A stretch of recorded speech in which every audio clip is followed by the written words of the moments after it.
જય શ્રી કૃષ્ણ. નમસ્કાર, પ્રણામ, સ્વાગત છે તમારું અમારી યુટ્યુબ ચેનલમાં. મિત્રો, આજની કહાની એક સમજવાલાયક અને વિચારવાલાયક જ્ઞાનવર્ધક કહાની બનવાની છે અને નાના મોટા દરેક વ્યક્તિએ તેમજ માતાએ ખાસ સાંભળવા જેવી કહાની બનવાની છે. તો તમને વિનંતી છે કે આ કહાનીને અંત સુધી ધ્યાનથી સાંભળજો અને કહાની પસંદ આવે તો વિડીયોને લાઈક કરી અને તમારા મિત્રો સાથે શેર કરજો તથા કોમેન્ટ બોક્સમાં હર હર મહાદેવ લખી દેજો, જેથી ભગવાન ભોલેનાથની કૃપા હંમેશા આપણા સૌ પર નિરંતર બની રહે. તેમજ તમે આવી જ સમજવાલાયક કહાની સાંભળવા માંગતા હોય તો આ ચેનલને સબસ્ક્રાઇબ જરૂરથી કરી લેજો, જેથી અમારા આવનારા નવા વિડીયોની માહિતી તમારા સુધી સૌથી પહેલા પહોંચે. તો ચાલો મિત્રો, શરૂ કરીએ આજની કહાની. પોતાના પતિના મૃત શરીર સામે બેસીને ચંપાબહેન શાંત નજરે જોઈ રહ્યા હતા. તેને હજુ સુધી વિશ્વાસ નહોતો આવતો કે તેમના પતિ મૃત્યુ પામ્યા છે, કેમ કે થોડા કલાક પહેલા તો તેઓ એમની સાથે વાતો કરી રહ્યા હતા અને તેઓ કહી રહ્યા હતા કે આપણને બંનેને તો મૃત્યુ પણ જુદા નહીં કરી શકે. અને ત્યારે ચંપાબહેને ગભરાઈને એના મોઢા પર હાથ રાખીને કહ્યું હતું કે તમે મૃત્યુનું નામ ન લ્યો, કેમ કે મૃત્યુનું નામ સાંભળીને મને ડર લાગે છે. ત્યારે તેના પતિ બોલ્યા, અરે ચંપા, તું પણ કમાલ કરે છે. એવું કાંઈ નથી હોતું કે મૃત્યુનું નામ લેવાથી મૃત્યુ આવી જાય, અને જો એવું કાંઈ થઈ જતું હોય તો આ દુનિયા એમને એમ જ ખતમ થઈ ગઈ હોત. આ બધી તો અંધવિશ્વાસની વાતો છે, પરંતુ એ ક્યાં જાણતા હતા કે મૃત્યુની વાત એમણે કરી હતી તે મૃત્યુ આટલા જલ્દી તેમની સામે આવીને ઊભું રહેશે. તેમનું ઘર આવી રીતે અચાનક ઉજળું થઈ જશે. આજે જ્યારે ચંપાબહેનના પતિ ઓફિસમાં બેઠા હતા અને કામ કરતા હતા ત્યારે જ તેમને હાર્ટ એટેક આવ્યો અને તેમની સાથે કામ કરવાવાળા કર્મચારીઓએ તેને હોસ્પિટલ લઈ જવા માટે દોડવા લાગ્યા, પરંતુ હોસ્પિટલે પહોંચ્યા પહેલા જ એમનું મૃત્યુ થઈ ગયું. આ જોઈને એમના સાથી કર્મચારીઓએ દુઃખી મનથી એમનું મૃત શરીર પંચાબહેનને સોંપી અને જતા રહ્યા હતા. પતિનો મૃત્યુ જોઈને ચંપાબહેનને પોતાની આંખો પર વિશ્વાસ નહોતો થઈ રહ્યો અને તેઓ લગાતાર તેમની તરફ જોઈ રહ્યા હતા. અને તેમના 3 પુત્રો પણ ખૂબ જ હેરાનીથી એકદમ શાંત થઈ ગયેલી પોતાની માને જોઈ રહ્યા હતા, તો ક્યારેક પોતાના પિતાના મૃતદેહને જોઈ રહ્યા હતા. પરંતુ ચંપાબહેનની આંખોનું પાણી જાણે કે સુકાઈ ગયું હોય તેમ તેમની આંખોમાં એક અલગ પ્રકારની ગંભીરતા આવી ગઈ હતી. આ જોઈને ત્યાં આવેલી અમુક મહિલાઓ એની વાતો કરવા લાગી હતી કે જુઓ તો ખરા, આના પતિનું મૃત્યુ થયું છે અને તેની આંખોમાં આંસુ પણ નથી આવતું. અરે, આ કેવી નિષ્કૃષ્ટ મહિલા છે, એને તો પોતાના પતિના મૃત્યુનું જરા પણ દુઃખ નથી. ત્યારે જ ત્યાં આવેલી મહિલાઓમાં એક મહિલા જે ડોક્ટર હતી તે કહેવા લાગી કે આ સમયે આનું રડવું ખૂબ જ જરૂરી છે. તમે લોકો કંઈક એવો ઉપાય કરો કે ચંપાબહેન રડવા લાગે, નહીં તો ગહેરા શોકમાં ડૂબીને તેને પણ હાર્ટ એટેક આવવાની સંભાવના વધી જશે. ત્યારે તેમનો 5 વર્ષનો દીકરો મયુર, જેને હજુ કંઈ પણ સમજ નહોતી, તે પોતાની મા પાસે આવ્યો અને કહેવા લાગ્યો કે માં, જુઓ ને, મારા પિતાજી કેમ ઉઠતા નથી અને આપણા ઘરમાં આટલા બધા લોકો શા માટે આવ્યા છે અને આ બધા લોકો કેમ રડી રહ્યા છે? આ તમે કેમ કંઈ બોલતા નથી? આટલું કહીને તેમનો દીકરો મયુર ચંપાબહેનની ગોદમાં બેસીને રડવા લાગ્યો. તેમનો બીજો દીકરો 7 વર્ષનો હતો અને મોટો દીકરો 10 વર્ષનો હતો, જે મૃત્યુનો અર્થ સારી રીતે સમજતો હતો. તેને ખબર હતી કે તેના પિતાજી હવે આ દુનિયામાં નથી રહ્યા. ત્યારે તેમનો મોટો દીકરો તેની માતાનો હાથ પકડીને કહેવા લાગ્યો કે હે માં, હવે મારા પિતાજી આપણી પાસે ક્યારેય નહીં આવે. પિતાજી તો આપણને અહીંયા એકલા છોડીને ખૂબ જ દૂર જતા રહ્યા છે. તમે તો અમને એકલા છોડીને નહીં જાઓ ને. આટલું કહીને તેનો મોટો દીકરો તેની માના ગળે લાગીને જોર જોરથી રડવા લાગ્યો. બાળકોના આવા આક્રંદના અવાજને કારણે આસપાસમાં ઊભેલા તમામ લોકોને પણ પોતાની આંખોમાં આંસુ આવી ગયા. ત્યારે જ અચાનક ચંપાબહેન હોશમાં આવ્યા અને પોતાની આજુબાજુમાં બેઠેલા તમામ લોકો તરફ જોયું અને પોતાને ગળે લાગેલા તેમના ત્રણેય બાળકોને રડતા જોયા. ત્યારે ચંપાબહેન પોક મૂકીને જોર જોરથી રડી પડ્યા. ત્યારબાદ તો એની આંખોમાંથી જાણે આંસુનો વરસાદ થવા લાગ્યો અને પોતાના બાળકોને તે ગળે લગાડીને જોર જોરથી રડવા લાગ્યા અને કહેવા લાગ્યા કે મારા દીકરાઓ, હું તમને એકલા મૂકીને ક્યાંય નહીં જાઉં. આજથી હું રોજ તમારી માં અને બાપ બંને છું. તમે બિલકુલ ચિંતા ન કરતા. હવે ધીરે ધીરે સમય વીતવા લાગ્યો. બીજા લોકો જે આવ્યા હતા તે તેમને આશ્વાસન આપીને પોતપોતાના ઘરે જવા નીકળી ગયા, પરંતુ પૈસા આપીને આ પરિવારની મદદ કરવાનું કોઈએ પણ વિચાર્યું નહીં.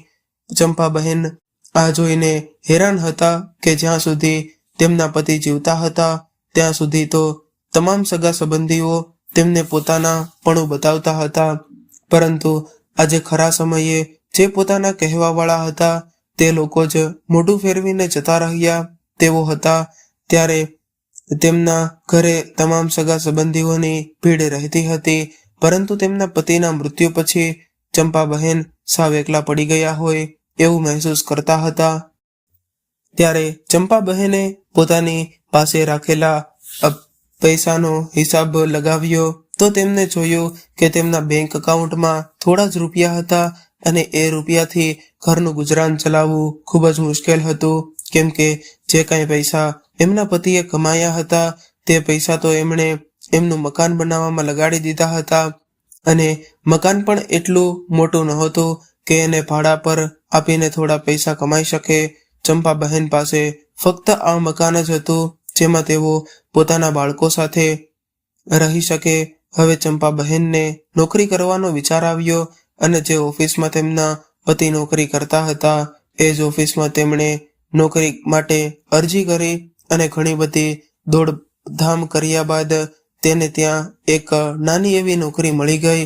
ચંપાબહેન વધારે ભણેલા નહોતા, તેઓ ફક્ત 12 ચોપડી ભણેલા હતા, એટલા માટે તેમને નોકરી પણ કંઈ ખાસ મળી નહોતી અને જે નોકરી મળી હતી એના પગારથી ઘરનું ગુજરાન ચલાવવું પણ ખૂબ જ મુશ્કેલ હતું. એટલા માટે ઓફિસેથી ઘરે આવ્યા બાદ ચંપાબહેન ઘરે સિલાઈ કામ કરવા લાગ્યા. તેઓનો મોટો દીકરો તો પહેલાથી જ સ્કૂલે જતો હતો, એટલે તેના કપડાં, ચોપડા અને સ્કૂલની ફી ભરવામાં ઘણો ખર્ચો થઈ જતો હતો. પરંતુ નાના બંને દીકરાઓને તેમણે એક સરકારી સ્કૂલમાં ભણવાનું વિચાર્યું. હવે ચંપાબહેન ખૂબ જ મુશ્કેલીથી પોતાના ઘરનું ગુજરાન ચલાવવા લાગ્યા. તેમના પતિએ પોતાનો એક નાનો એવો વીમો કરાવ્યો હતો, એટલા માટે પતિના મૃત્યુ બાદ તેને વીમાના 2 લાખ રૂપિયાની રકમ મળી હતી, પરંતુ આ રૂપિયા તેમણે વાપરવાના બદલે તેમના બાળકોના આગળના ભણતર માટે મૂકી દીધા હતા. અને ચંપાબહેનના સાસરિયામાં એમના દિયર અને જેઠ પણ હતા, જેને પૈસાની કોઈ કમી નહોતી, પરંતુ કોઈ એક પણ સંબંધીને આવીને એમને પૈસાની મદદ નહોતી કરી. તો આ પણ ચંપાબહેન હિંમત હાર્યા વગર તેઓ દિવસ રાત એક કરીને મહેનત કરવા લાગ્યા અને પોતાના બાળકો માટે પૈસા કમાવા લાગ્યા. હવે ધીરે ધીરે બાળકો મોટા થતા ગયા અને તેમના ઘરનો ખર્ચ પણ વધતો ગયો અને સમયની સાથે મોંઘવારી પણ વધતી હતી. બાળકોનું ભવિષ્ય બનાવવાના ચક્કરમાં તેમણે પોતાનું તરફ ધ્યાન જ ન આપ્યું અને તે પોતાના બાળકોને પૌષ્ટિક આહાર ખવડાવવાની ખૂબ જ કોશિશ કરતી રહેતી, પરંતુ પોતે ક્યારેય ભરપેટ નથી ખાધું અને આ તેના બાળકોને પણ ખબર નહોતી કે તેમની માં બાળકો જમી લે ત્યારબાદ વધેલું હેઠું જૂઠું ખાઈને સૂઈ જાય છે અને રોજ ભૂખ્યા રહેવાને કારણે ચંપાબહેનનું શરીર હાડપિંજર જેવું થઈ ગયું હતું. પૂરતા પ્રમાણમાં ભોજન ન ખાવાને લીધે અને હંમેશા ચિંતા કરવાને લીધે ચંપાબહેન સમયથી પહેલા જ વૃદ્ધાવસ્થા તરફ જઈ રહ્યા હતા, પરંતુ તે પોતાના શરીરની ક્યારેય પરવા નહોતા કરતા. તેમનો દિવસ તો પોતાના બાળકોની ચિંતાથી જ શરૂ થતો હતો અને રાત્રે બાળકોને સુવડાવીને તે સૂઈ જતી. હવે તેના 3 બાળકો ભણવામાં ખૂબ જ હોશિયાર હતા, એટલે તે પોતાના બાળકોને મોટા હોદ્દા ઉપર બેસાડીને તેના પતિની ઈચ્છા પૂરી કરવાને દરેક સંભવ કોશિશ કરી રહ્યા હતા. તેમના પતિ હંમેશા એવું કહેતા હતા કે આપણે આપણા બાળકોને એટલા લાયક બનાવી દઈશું કે તેઓ બીજા લોકો માટે એક મિસાલ બને, અને પોતાના પતિની આ વાત એના મગજમાં હંમેશા ઘૂમતી રહેતી. ધીમે ધીમે ત્રણેય દીકરા જવાન થઈ ગયા, અને એ તકલીફો વેઠ્યા વેઠતા પણ ચંપા બહેને તેના ત્રણેય દીકરાઓને એટલા લાયક બનાવ્યા કે તેમને સારી નોકરી મળી ગઈ. અને ચંપા બહેનને એ વાતની ખુશી હતી કે તેમણે તેમના પતિની ઈચ્છા માટે આજે પૂર્ણ કરી છે. તેમનો મોટો દીકરો એક મોટી કંપનીમાં એક મોટા હોદ્દા પર હતો, અને વસ્તેરો દીકરો વકીલ હતો, અને સૌથી નાનો દીકરો રેલવેમાં હતો. હવે આ ત્રણેય દીકરાઓને સારી પોસ્ટ પર નોકરી કરતા જોઈને તેમના માટે સારા સારા ઘરોમાંથી લગ્નના માગા આવવા લાગ્યા. અને ચંપા બહેનનો મોટો દીકરો તેના બોસની દીકરી સાથે પ્રેમ કરતો હતો, અને તે તેની સાથે વિવાહ કરવા માંગતો હતો. જ્યારે તેણે આ વાત તેની માને કરી તો ચંપા બહેન બોલ્યા કે કોઈ પણ છોકરી તને પસંદ હોય તો તું એની સાથે વિવાહ કરી શકે છે, કેમ કે તારું જીવન તારે જીવવાનું છે અને તારે જ નિભાવવાનું છે.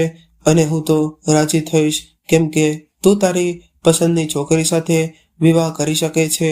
ચંપા બહેનની રજા મળી ગઈ એટલે થોડા દિવસ બાદ મોટા દીકરાએ તેના બોસની છોકરી સાથે વિવાહ કરી લીધા. અને ત્યાં ચંપા બહેન એવું વિચારીને ખુશ થઈ રહ્યા હતા કે હવે તો તેના ઘરમાં તેનો સાથ આપવાવાળી વહુ આવી જશે, એટલે તેના પરથી થોડી જવાબદારી હળવી થઈ જશે. પરંતુ તેમની બધી જ આશાઓ પર પાણી ફેરવી વળ્યું, કેમ કે આ છોકરી એક ખૂબ જ મોટા પરિવારમાંથી આવી હતી. એટલે તેમણે ઘરમાં આવતા જ ચંપા બહેન પર પોતાના હુકુમ ચલાવવાનું શરૂ કર્યું.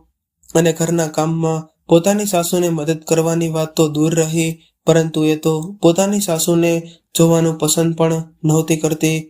અને તેમને તો ચંપા બહેનનું કરેલું કામ પણ પસંદ નહોતું આવતું. હવે તો તેમના મોટા દીકરાની વહુ ચંપા બહેનને વાત કરવામાં એવું કહેતી કે તમને તો કંઈ પણ કામ સારી રીતે કરતા આવડતું જ નથી, અથવા તો ક્યારેય એવું કહેતી કે તમારી આટલી ઉંમર થઈ ગઈ છે તો પણ તમને સારું જમવાનું બનાવતા નથી આવડતું. અમારા ઘરમાં તો નોકરો પણ તમારાથી સારું ખાવાનું બનાવે છે. રોજ રોજ વહુની આવી કડવી વાતો સાંભળીને ચંપા બહેન પરેશાન થઈ ગયા હતા. અને તેમણે તેમની વહુને કહ્યું કે કદાચ મારા હાથનું બનાવેલું ખાવાનું તને પસંદ ન આવતું હોય તો તું એક સારો ભોજન બનાવવાવાળો રાખી લે, ત્યારબાદ તને જમવાની કોઈ તકલીફ નહીં પડે. હજુ તો ચંપા બહેન આટલું બોલ્યા ત્યાં તો તેમની વહુ ઉછળવા લાગી અને કહેવા લાગી કે તમારો કહેવાનો મતલબ શું છે? તમે એવું કહો છો કે હું ભોજન બનાવવાવાળો રાખી લઉં? તમને જમવાનું બનાવતા ન આવડતું હોય તો શીખવાની કોઈ કોશિશ કરો ને. તમારે તો કંઈ શીખવું નથી, અને ઉલટાનું મને કહી રહ્યા છો કે નોકર રાખી લેવાનું. શું નોકર એમને એમ રાખી શકાય છે? એને પગાર કોણ આપશે? તમે આપશો એમને પગાર? તમારી પાસે તો એક પણ પૈસો નથી. દિવસ રાત મહેનત કરીને પૈસા અમે કમાઈએ છીએ. અમે કંઈ તમારી જેમ મફતમાં બેસીને રોટલા નથી તોડતા. વહુની આવી તીખી વાતો સાંભળીને ચંપા બહેન આશ્ચર્યચકિત થઈ ગયા, કેમ કે દિવસ રાત ચંપા બહેન કામમાં લાગ્યા રહેતા, પરંતુ કોઈ સામેથી આવીને એટલું પણ નહોતું કહેતું કે માં તમે થાકી ગયા હશો તો થોડો આરામ કરી લ્યો. ઘણી વખત તો દીકરો સામે હોય તો પણ તેમની વહુ ચંપા બહેનનું દીકરો મુખદર્શન બનીને સામે ઊભો રહેતો. ત્યારે ચંપા બહેન વિચારવા લાગતા કે આ બાળકો માટે મેં અપમાન કરતી રહી હતી, પરંતુ તેને રોકવાના બદલે એ શું નથી કર્યું? એટલું બધું સહન કર્યું છે, કેટલી મહેનત કરીને તેમને પાળી પોષીને મોટા કર્યા છે, અને આજે આ બાળકો મને આવું કહે છે. એવું વિચારીને ચંપા બહેન નિરાશ થઈ ગયા હતા. પરંતુ એમના મનમાં એક આશા હતી કે મારા બીજા દીકરાના વિવાહ થશે અને વહુ આવશે તો એ વહુ મને જરૂર સારી રીતે સાચવશે. પરંતુ જ્યારે બીજી વહુ આવી ત્યારે ચંપા બહેનનો આ વિશ્વાસ પણ તૂટી ગયો હતો, કેમ કે બીજી વહુ તો મોટી વહુ કરતાં પણ મોડર્ન હતી. તેને તો પોતાની સાસુ સાથે રહેવાનું અને ઘરનું કામ કરવાનું તો બિલકુલ પસંદ નહોતું. એક દિવસ જ્યારે તેની નાની વહુની કેટલી સહેલીઓ તેના ઘરે આવી અને હસી મજાક ચાલી રહ્યો હતો, તે સમયે જ ચંપા બહેન એમની સામેથી નીકળ્યા. એ સમયે તો એમની નાની વહુ કંઈ ન બોલી, પરંતુ તેની સહેલીઓના ગયા બાદ તે ચંપા બહેન પર તૂટી પડી અને કહેવા લાગી કે તમારી હિંમત કેવી રીતે થઈ મારી સહેલીઓ સામે આવવાની? એ તો ભગવાનનો આભાર માનો કે મારી સહેલીઓ તમને ઘરની એક નોકરાણી સમજ્યા હતા. કદાચ એને ખબર પડી જાત કે તમે મારા સાસુમાં છો તો મારી સહેલીઓ સામે મારી ઇજ્જત પણ ન તજાગરા થાત. તમારાથી સારા કપડાં પહેરી શકાશે કે નહીં? હવે કંઈ નાના નથી તમે, કંઈક સારા કપડાં પહેરવા શીખો હવે. અને તમે મારી એક વાત કાન ખોલીને સાંભળી લ્યો કે મારા સગા સંબંધીઓ અથવા મારી સહેલીઓમાંથી કોઈ પણ આપણા ઘરે આવ્યો હોય ત્યારે તમે રસોડામાંથી બિલકુલ તમારું મોઢું લઈ બહાર નહીં નીકળતા. આ બધું એની વહુએ એના દીકરાની સામે જ કહ્યું હતું. ત્યારે ચંપા બહેન મનમાં વિચારી રહ્યા હતા કે મારો દીકરો આ બધું સાંભળીને એની પત્નીને ચૂપ કરાવશે અને કહેશે કે આ મારી માં છે, એની સાથે તારે ઇજ્જતથી વાત કરવી જોઈએ. પરંતુ ઉલટાનો તો તેનો દીકરો પણ ચંપા બહેન પર તૂટી પડ્યો અને કહેવા લાગ્યો કે સાચું કહ્યું છે મારી પત્નીએ, તમારે અમારા લેવલનું ધ્યાન રાખવું જોઈએ. જેવી રીતે તમે રહો છો, જેવા કપડાં પહેરો છો, એનાથી તો તમે એક નોકરાણી જેવા લાગો છો. પોતાના જ દીકરાના મોઢેથી આવી વાતો સાંભળીને ચંપા બહેન હેરાન રહી ગયા. આજે તેને પોતાની પરવરિશ પર શરમ આવી રહી હતી. ચંપા બહેન મનમાં એવું વિચારી રહ્યા હતા કે દીકરાને અત્યારે જ કહી દઉં કે તે ક્યારેય તારી માને એક સાડી પણ લાવીને આપી છે કે પછી કંઈ ખરીદવા માટે થોડા પૈસા પણ આપ્યા છે. જે કંઈ પણ મારી પાસે હતું એ બધું જ મેં તમારી પાછળ વાપરી નાખ્યું છે. પહેલાં તો હું સિલાઈ કામ કરતી હતી, પરંતુ હવે તો તમે એ પણ નથી કરવા દેતા, કેમ કે તમારી ઇજ્જત પર ડાઘ લાગે છે. અને આખો દિવસ હું ઘરમાં કામ કરું છું તો પણ તમારી આંખોમાં ખટકું છું. આ મકાન મારા નામ પર છે, જેમાં તમે લોકોએ 3 માળનું બિલ્ડિંગ ઊભું કરી દીધું છે. અને તો પણ મને પણ આ ઘરમાં રહેવા માટે એક રૂમ પણ નથી આપી શક્યા. મારો પલંગ દાદર નીચે પડ્યો છે અને તમે કોઈને એ વાતની ખબર પણ નથી કે ઠંડીમાં મારી હાલત શું થતી હશે. એનો તમે ક્યારેય વિચાર પણ કર્યો છે?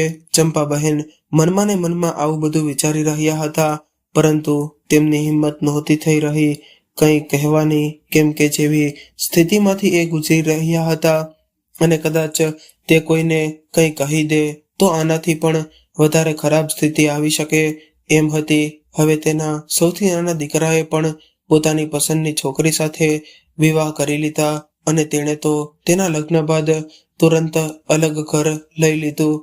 અને એ લોકોએ પણ પોતાના મોઢેથી એકવાર પણ ચંપા બહેનને એવું ન કહ્યું કે મમ્મી તમે થોડા દિવસ અમારા ઘરે રહેવા માટે આવો. મિત્રો, એવું કહેવાય છે કે દુઃખની રાત ગુજર્યા બાદ ફરીથી સુખની સવાર પડે છે, પરંતુ ચંપા બહેનની જિંદગીમાંથી તો દુઃખની રાત હટવાનું નામ નહોતી લેતી. એમનું શરીર હવે ધીરે ધીરે કમજોર થવા લાગ્યું હતું. શિયાળાની ઠંડીમાં પણ વાસણ ધોવાનું કામ કરવાના લીધે એને ખૂબ જ ખાંસી આવવા લાગી હતી. પરંતુ કોઈએ ચંપા બહેનની જરા પણ ચિંતા નહોતી કરી કે ના કોઈએ ચંપા બહેનને કહ્યું કે ચાલો દવાખાને જઈએ. વહુઓ તો પરાયા ઘરની હતી, પરંતુ એમના દીકરાઓએ પણ તેના તરફથી પોતાનું મોઢું ફેરવી લીધું હતું. મિત્રો, હાલમાં જનરેશન ગેપનો વાયરસ આટલો બધો ફેલાઈ રહ્યો છે કે માતા પિતા અને દીકરાઓ જેવા લોહીના સંબંધોમાં પણ દૂરી બનવા લાગી છે. આવા સમયે પોતાના દીકરાઓ દ્વારા તિરસ્કાર કરાયેલા વૃદ્ધ લોકો ક્યાં જશે? જો આ લોકો આવી રીતે જ સહન કરીને જીવતા રહેશે તો દીકરાઓ ક્યારે સુધરશે નહીં. હવે તો ચંપા બહેનની એવી હાલત થઈ ગઈ હતી કે તેઓ ખુદની જિંદગીથી થાકી ગયા હતા. તેઓ હવે આવી દુઃખભરી જિંદગી જીવવા નહોતા માંગતા. બંને દીકરાઓએ પોતપોતાના મકાન ખૂબ જ સારી રીતે સજાવ્યા હતા. પૈસાની કોઈ કમી નહોતી, પરંતુ પોતાની મા માટે એક પણ પૈસો વાપરવો એ તેના દીકરાઓને જરાય પસંદ નહોતું. પરંતુ કહેવાય છે ને કે ભગવાન કે ઘેર દેર હે પર અંધેર નહીં. આપણે જેવું વાવીએ છીએ એવું જ લણવા મળે છે. આ બંને દીકરાઓના ઘરે સંતાન નહોતા થઈ રહ્યા અને આ બંને દીકરાઓ અને વહુઓને ખૂબ જ પરેશાન કરતું હતું કે તેમના ઘરે કોઈ સંતાન નથી. ઘણા બધા ઈલાજ કરાવ્યા, પૂજાપાઠ કરાવ્યા, પાણીની જેમ પૈસા વાપર્યા, પરંતુ જે કામ સૌથી વધારે જરૂરી હતું એ કામ તો એમણે કર્યું જ નહોતું. ત્યારે કોઈના મગજમાં એ ન આવ્યું કે એમની માં ચંપાબહેન, જેને આખો દિવસ તેમના પોતાના ઘરમાં જ એક નોકરાણી સમજીને રાખવામાં આવે છે, તેને બોજ સમાન ગણવામાં આવે છે, એમના આશીર્વાદ એમના માટે સૌથી વધારે જરૂરી છે. હવે બન્યું એવું કે ચંપાબહેનના મોટા દીકરાની પત્ની બીમાર પડી ગઈ. ઘણા બધા ટેસ્ટ કરાવ્યા બાદ ખબર પડી કે એમની બંને કિડની ખરાબ થઈ ગઈ છે અને ડૉક્ટરે જલ્દીથી જલ્દી કિડનીની વ્યવસ્થા કરવાનું કહ્યું છે અને એવું પણ કહ્યું છે કે આવું નહીં કરો તો તમારી પત્નીને કંઈ પણ થઈ શકે છે. હવે આખા ઘરમાં ચકચાર મચી ગયો હતો, પરંતુ તેના ઘરમાં એવું કોઈ નહોતું કે જે પોતાની કિડની આપી શકે. બધાને પોતપોતાની પડી હતી. મિત્રો, નસીબનો ખેલ તો જુઓ કે જે વહુએ ચંપાબહેનને ખૂબ જ દુઃખ આપ્યું હતું, એ જ વહુ માટે આજે ચંપાબહેન પોતાની કિડની આપવા માટે તૈયાર થયા. તેઓ જીવનભર ત્યાગની આહુતિ આપતા રહ્યા, કેમ કે તેઓ એવું માનતા હતા કે મારા ઘરમાં બધા ખુશ રહી શકે, પરંતુ કોઈ એની કિંમત ન આપી શક્યા. હવે તેના પાડોશની મહિલાઓ આ બીમાર પડેલી વહુ પાસે જઈને કહેવા લાગી કે તું તો ખૂબ જ ભાગ્યશાળી છે કે તને આટલી સારી સાસુ મળી છે. આજે તે રાજી ખુશીથી તને એમની કિડની આપવા માટે તૈયાર થઈ ગઈ. આજના જમાનામાં આવો ત્યાગ કોણ કરે? આ સાંભળીને ચંપાબહેનની મોટી વહુ બોલી કે કિડની આપીને તે મારા પર ક્યાં મોટું અહેસાન કર્યું છે.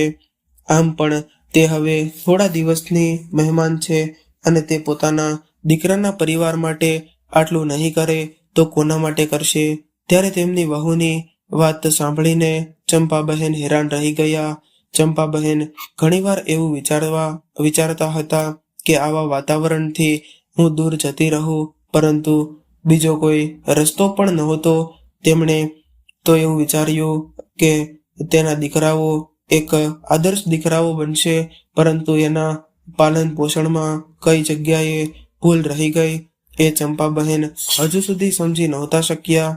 પતિના મૃત્યુ બાદ એક પણ દિવસ એવો નહોતો કે ચંપાબહેનને સુખ મળ્યું હોય. 3 પુત્રોની આ એક અભણગામાં હતી કે જેને અભાગ્યનો ખેલ સમજવો જોઈએ, કેમ કે તેના નાના દીકરાના પણ હતા અને ન કરે એવું સુગર લેવલ એનું એટલું બધું વધી ગયું કે તેમની આંખોની રોશની જતી રહી.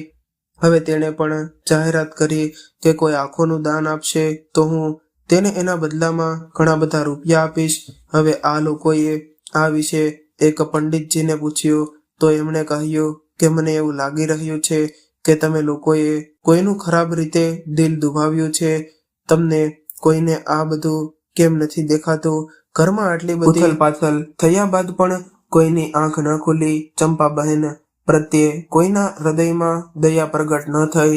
કોણ જાણે કેમ ચંપાબહેનના નિર્મળ પ્રેમના ઝરણાને એમના દીકરાઓ અને વહુઓ જોઈ ન શક્યા. પોતાના દીકરાઓ અને વહુઓની આવી માનસિક સ્થિતિ જોઈને ચંપાબહેન સહન ન કરી શક્યા. એમની સામે જ એમની એક વહુ કિડનીની બીમારીને કારણે મોત સામે લડી રહી હતી, તો બીજી દીકરો પોતાની આંખોની રોશની ખોઈ બેઠો હતો. આ બધું જોઈને ચંપાબહેને એક નિર્ણય કર્યો કે તે પોતાની એક કિડની તેમની વહુને દાન કરશે અને એક આંખ પોતાના દીકરાને આપશે. પરંતુ આ દાન કરવાના વિષયમાં ડોક્ટરે કહ્યું કે કોઈ જીવિત વ્યક્તિ પોતાની આંખો દાનમાં ન આપી શકે, અને જ્યારે કિડની આપવા માટે એમનું ચેકઅપ કરાવ્યું તો ખબર પડી કે ચંપાબહેન તો જન્મથી જ એક કિડની પર જીવી રહ્યા છે, જેના કારણે તેઓ કિડની પણ દાન નહીં કરી શકે. ડોક્ટરે કહ્યું કે માજી, તમારે તો એક જ કિડની છે, અને એ પણ કાઢી લઈશું તો તમારું મૃત્યુ થઈ જશે. અને એક ડોક્ટરનું કામ બીજાનો જીવ બચાવવાનું હોય છે, કોઈનો જીવ લેવાનું નહીં. એટલે જીવિત વ્યક્તિની આંખો પણ દાન નહીં થઈ શકે. આવું જાણીને ચંપાબહેન નિરાશ થઈ ગયા, અને પોતાના જીવન પ્રત્યે તો એને પહેલેથી જ મોહ રહ્યો ન હતો, કેમ કે જેવી રીતે તેઓ પોતાનું જીવન જીવી રહ્યા હતા તેનાથી તો મૃત્યુ ઘણું બધું સુખદાયક બની શકે એમ હતું. આવું વિચારીને એમણે એક ઉપાય કર્યો, અને અત્યાર સુધી તો ચંપાબહેન બસ આવો ત્યાગ આપતી રહી છે, પરંતુ કોઈએ એની કદર ન કરી, કોઈને તેના ત્યાગનો આભાસ પણ ન થયો. એટલે આવું જીવન જીવવાનો શું ફાયદો? આવું વિચારીને ચંપાબહેન એક ફેસલો કરી ચૂક્યા હતા. પરંતુ આ નિર્ણયને અંજામ આપતા પહેલા એમણે એક પત્ર લખ્યો. પત્ર લખ્યા બાદ એમણે બાજુમાં પડેલી ઊંઘની ગોળીઓ તરફ જોયું, અને બીજા દિવસે સવારે જ્યારે ચંપાબહેન પથારીમાંથી ન ઉઠ્યા તો ઘરના તમામ લોકો હેરાન હતા કે હંમેશા સૌથી પહેલા ઉઠવાવાળી માં આજે કેમ નથી ઉઠી. જ્યારે તેના મોટા દીકરાએ તેમને હલાવીને જોયું તો તે હેરાન રહી ગયો, કેમ કે તેની માં તો આ દુનિયા છોડીને જતી રહી હતી. અને ત્યારે જ બાજુમાં રાખેલા એક પત્ર તરફ તેમની નજર ગઈ. એટલે તેમણે એ પત્ર ઉઠાવીને વાંચવાની કોશિશ કરી તો એમાં લખ્યું હતું કે એ વાંચીને ચંપાબહેનનો મોટો દીકરો સ્તબ્ધ થઈ ગયો, અને પત્રમાં લખ્યું હતું કે મારા વહાલા બાળકો, તમે બધા હંમેશા ખુશ રહેજો. તમારા બધા માટે હું જીવનભર ત્યાગ કરતી રહી, પરંતુ તમારામાંથી કોઈએ પણ એનો આભાસ પણ ન થયો. ઘણી વખત હું ત્યાગ અને બલિદાનની આહુતિ આપતી રહી, અને મારો હંમેશા એવો પ્રયાસ હતો કે હું તમને બધાને ખુશ રાખી શકું, પરંતુ એ મારા ભાગ્યનો ખેલ હતો કે હું હંમેશા તમને ખુશ રાખવામાં નિષ્ફળ થઈ.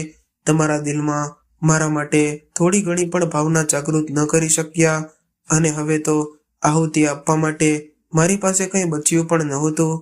એટલા માટે મેં વિચાર્યું કે હવે હું શું કરું જેનાથી તમારા જીવનમાં ખુશી આવી શકે. તમે મારા પ્રેમને નાટક ન સમજો. એટલા માટે આજે મેં આ અંતિમ આહુતિ આપવાનો નિર્ણય કર્યો છે, અને આ મારી પૂર્ણ આવતી હશે, જેનાથી મારી આત્માને શાંતિ મળી જાય, અને તમને લોકોને મારા ત્યાગ અને બલિદાનનો થોડો ઘણો પણ આભાસ થઈ શકે. તમને પાળી પોછીને મોટા કરવામાં મારી જોડી તો બિલકુલ ખાલી થઈ ગઈ છે. હવે મારી પાસે કંઈ નથી રહ્યું. આ બસ એક જીવ વધ્યો છે, જેનું બલિદાન આપીને આ સંસારમાંથી વિદાય લઈ રહી છું. જીવનભર મારું મન તમારા પ્રેમ માટે તરસતું રહ્યું, મારા બાળકોના પોતાના પ્રેમ માટે તરસતું રહ્યું, પરંતુ હવે હું થાકી ગઈ છું, અને હવે મારી આત્મા શાંતિ ચાહે છે. એટલા માટે મારી કિડની મારી વહુને લગાવી દેજો, જેનાથી તે પોતાનું જીવન જીવી શકે, અને મારી બંને આંખો મારા પ્યારા દીકરાને લગાવી દેજો, જેનાથી તે પોતાના જીવનનો આનંદ માણી શકે. ને મેં ઘણી કોશિશ કરી, પરંતુ મારા જીવતા જીવ કોઈ પણ ડોક્ટર મારી કિડની કાઢવા માટે તૈયાર નહોતો, કે ના મારી આંખો કાઢવા માટે તૈયાર હતો. એટલા માટે મેં આવો નિર્ણય કર્યો છે કે હું હંમેશા માટે આ દુનિયાને છોડીને જતી રહું, અને મારા આ ફેસલાની જવાબદાર હું ખુદ છું. જોકે સમયની ભઠ્ઠીએ મને એટલી હદ સુધી બાળી દીધી છે કે મારી ચિંતાની આગ પણ આ બળતરાથી ઓછી હશે. હું મારા જીવનમાં અપમાન સહન કરતા એટલી બધી મરી ચૂકી છું કે મારું મોત પણ એક ઉત્સવ હશે. હવે પત્ર આગળ વાંચતા તેના દીકરાની આંખોમાં આંસુ આવી ગયા, અને પત્ર વાંચ્યા બાદ એને એવો અહેસાસ થયો કે અમારાથી કેવડી મોટી ભૂલ થઈ ગઈ છે, કે માની કદર તેમણે જીવનભર ન કરી. આજે એજમાં એ પોતાના દીકરા અને વહુના જીવન બચાવવા માટે પોતાનું શરીર ત્યાગી દીધું છે. આજે એક માતાની મમતાએ પોતાની પૂર્ણ આહુતિ આપી દીધી હતી અને આજે તેના દીકરાઓ પસ્તાવાને લીધે જોરથી રડી રહ્યા હતા. પરંતુ આ પસ્તાવા માટે હવે ખૂબ જ મોડું થઈ ગયું હતું.